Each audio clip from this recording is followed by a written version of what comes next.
Жәнем, рахмет, Рай деген кісі.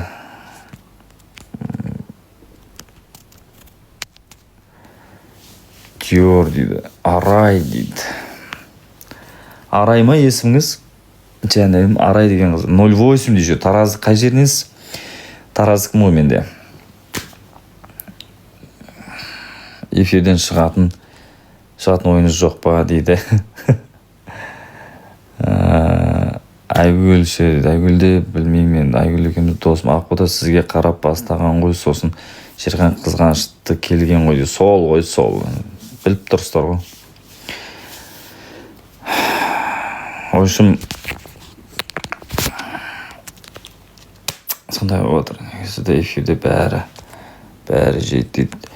Таразың өзінен ба дейді. Я Таразың өзінен бағаны чудамын. Таразда жұмыс жасаған мен. Эфирда неге бәрсізді жейді дейсіз ба?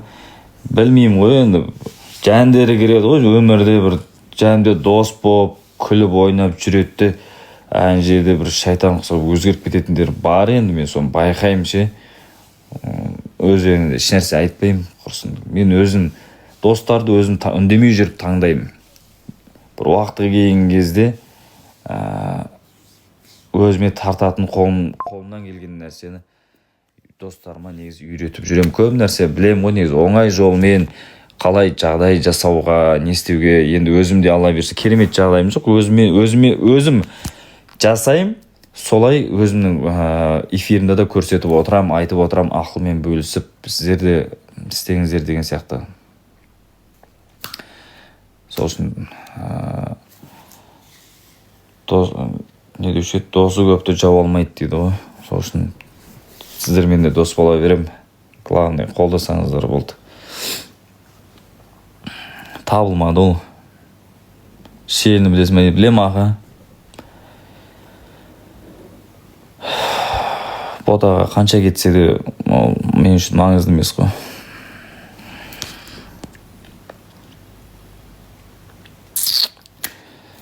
Одан өзі күліп риза болып отырады ғой дейді. Түрін жаман ғой дейді. Келгенсің ба дейді. Гүлім Нұр дейді. Жәнем, гүлім, рахмет.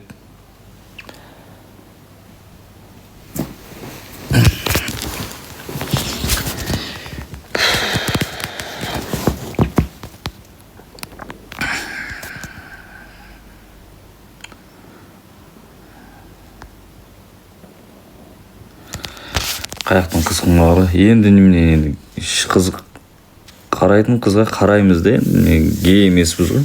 Жеркек болғаннан қараймыз қызға, не өпті. Мойны асылып, кет қабатқан жоқпыз ғой.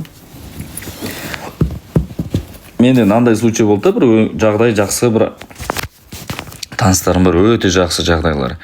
Солардың қай районнан соң чудың, мен Сақзауыттамын. Мынандай да магазиндеріне келдім, әңгімелесіп отырмыз. Сөйтіп бір кезде ағам айтып отырды, алдында тойда ана видеосын көрсетіп жатыр, қыздармен билегенін. Сөйтіп жәнде жеңгем тұрда, сөйтіп жатам, жеңгеске қызғанбайсыз ба десем, бүйтеді. Еркекше жүру керек қой, абылай дейді. Адық бағансың ғой. Не деген, сол кісінің 6 баласы бар, 6 ауылда ұл. Ана кісі жағдайын жасап бергенде, ағам бәрін жағдайын жасап қойған. Еркекше жүру керек қой дейді да, риза болып қалғансың ғой әпкеме. Енді ойлаңыздаршы, бір жерде үлкен психология. Мысалы, менің әйелім мысалы маған сөйтіп мені бағалап тұрса, басқалары фигня қойшы тасташ деймін да. Бағалап тұрған әйелімді мен одан сайын бағалайтын едім ше. Қимайсың ондай да. Сол үшін дұрыстап кішкене сөйлей білу де керек негізінде. Абылай егер болашақта сол қызды шын жүректен жақсы көрген ашық айт дейді. Абылай ұйықтасай дейді. Арман ба дейді. Не боламын? Зрение очки жоқ, зрение емес. Аэропорттағы қызыңды айтып берсе дейді. Аэропорттағы барғанда жоқ па? Неге оны мұжып отырсыздар? Ботаның қайдан жоқ бір шығарып алған нәрсесі. Кондер қосайықшы, ысып кетті ғой әңгімелеріңізден.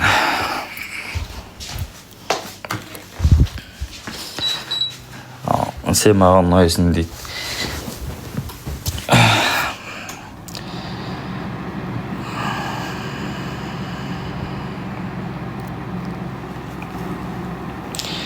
Мен сияқты болып ал, содан кейін көресің. Так, не айтамыз сосын? Рахмет үлгел, Зульфия, рахмет, зрение болмаса, зрение болмаса. Кем үйреніп қалады екенсің, қазақтың реңді жүгісін тура жүріп жақсы сөйле дейді. Рахмет үлкен екен балқия. Зульфия, рахмет, андужи. Сенің нең артық, нең кем дейді. Білмеймін ғой шешесі.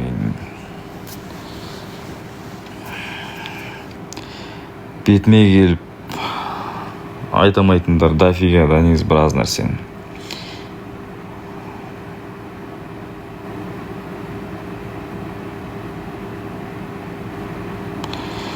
Короче, не әңгіме айтып отыр еді жанаш. Жоқ, Жәнібек досым ғой, білмеймін не өйткен. Көзге түскісі келді ма?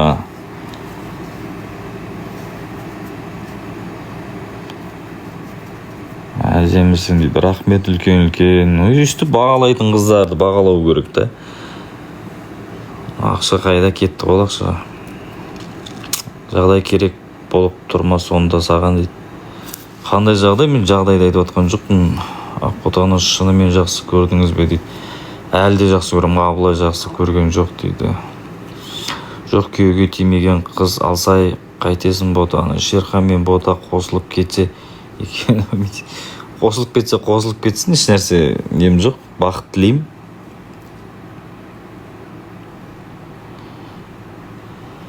Болып тұрасыз Ақботаның қасында, красиво дейді, выглядит чудо дейді. Мақсат Тарази чудо дейді. Чуским, всем ассалаумағалейкум, жаным чум. Сағындым, барып қайту керек, апта сайын барушы едім, біраз болды бармай қалғаны. Чускиларды әрдайым қолдауға дайынмын. Жақсы байып кетсем, бүкіл чускиға алмай келген чускиді қолымнан келгенше тартатын едім ше.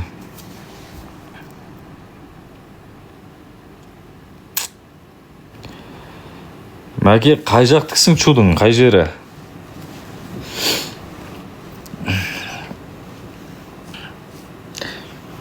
Жездеме ұқсайсыз прям дейді. Қандай жезді деп қойсың? Оскамен бараспа или через мерке дейді. Бетонкамен. Через, білесіз ба не чудо? Мен через мерке барам айналып. Бірақ 2,5 сағатта барам мен. Через мерке барсам да. Тарды еркексін неге біреудің қатынына телміріп отырсың дейді. Телміріп отырам да, өтіріктір жасап отырсың ғой эфирде дейді. Туған жер Луговой дейді. Луговой. Негізі біздің батялар Татьяныкі. Чудо туылғамыз ғой біз. Ақботамен Шерхан қосылған жоқ, қосылмайды да деп ойлаймын ше. Ақбота Шерхан қосылды ма дейді. Жақсы жігітсіз. Актерлау ма дейді. Қанша сериалда түсіп ұстағым ба мен бұға дейін білмейсіздер ма? Сериалдың көбесін танытқанбыз ғой.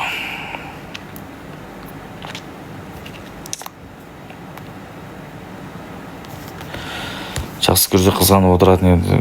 Қызғанып отырық та, қызғанасың ғой бәрібір. Ұмытқанда уақыты келіп жатса ұмытасың ғой. Видеомызды қарап отырмын. Становлюсь самим собой.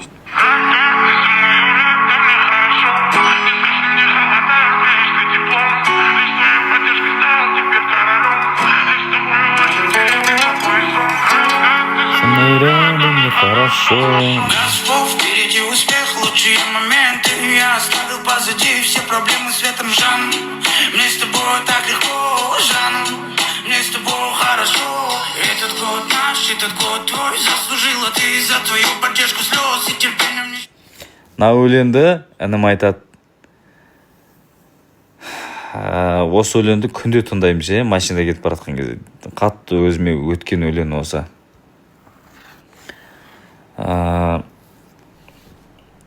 Арсик деген өзім інім айтады. Бага екеу.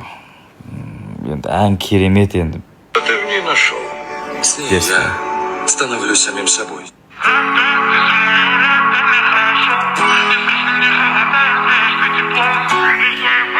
Жумаңмен боламын жүрекпен тең. Я цветы полюбил, чтоб тебе их дарить. Я тебя полюбил, чтобы жизнь полюбить. Миллионы алых роз. Я бы для тебя одну их принес. Миллионы ярких звезд. Я дарю тебе, утопая среди грез. Бұл жай ғана басы болатын негізінде. Бірақ енді білмеймін, бота елге сеніп, подругаларына көп сеніп кетті ма, өзі жаңа бір... Мен негізінде жаным деген запись, жаным деп сөзді мен естіп тұрған жоқпын ол жерден. Но ол моментте мен магазинге кіргем. Магазин кірдім, жәнде адамдардың дауысы... Или ол... Мен білмеймін, магазиндегі адамдардың дауысы ма ол, қаяқтан шыққан дауыс. И бір кезде маған біреу сөйтіп айтты деп маған сондай запись көрсетіп тұр. Сонда мен ботамен сөйлесіп отқанымда ол записке жазып отқан бол сонда. Үйтіп істемейді, просто бәле бір тапқысы келеді, өзі сөйтіп істедім. Білмеймін ғой, не істегенін үшін. Қалай сонда именно сол тегі бір моментте мен солай істап отыр. Или каждый сөйлескенімізді жазып отырамын сонда. Өздеріңіз былай логикамен ойланып қарасаңыздар, сіздер мысалы бір жігітпен сөйлесіп постоянно записке жазып отырасыздар ма? Жазсаңыз да бір бәле іздеу үшін жазатын шығарсыздар мысалы, дұрыс па? Сол сияқты ғой.